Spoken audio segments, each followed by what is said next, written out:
In today's video, I'm going to teach you how to use the economic calendar to trade gold news in MT5. We'll walk through how to find the right events, understand what they mean for gold, and execute two straightforward trading approaches built around news volatility. First, open MetaTrader 5 and bring up the economic calendar. You can press Ctrl+T to open the toolbox panel, then click the calendar tab. Here you'll see each event's name, its scheduled time, the impact level, and the forecast versus the actual reading once it's released. Make sure your platform's time zone matches your trading plan so you're not caught off guard. The impact column is especially important. MT5 typically highlights high-impact events, often in red, which signals the potential for bigger moves. For gold, keep your focus tight. High-impact news related to the US dollar matters most.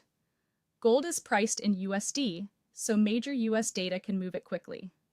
The key releases to watch are interest rate decisions from the Federal Reserve, CPI for inflation, non-farm payrolls, GDP, and FOMC speeches. As a simple rule of thumb, if it's high impact and it's USD, it can move gold fast.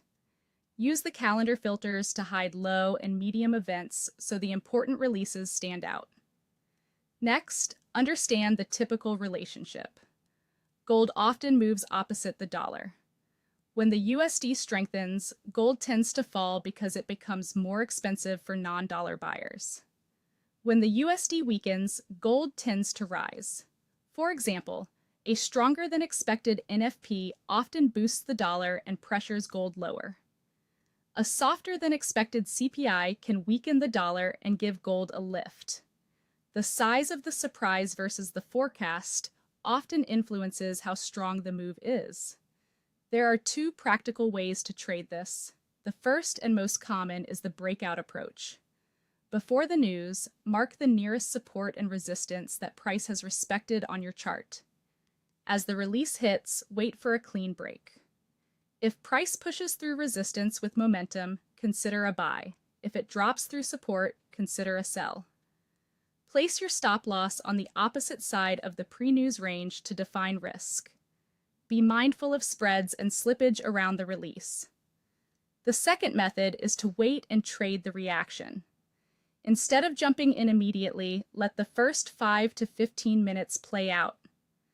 This allows volatility to cool and fake spikes to fade. Once a direction is confirmed with structure and follow-through, look for entries aligned with that move. This patience can improve clarity and reduce the chance of getting caught in a whipsaw.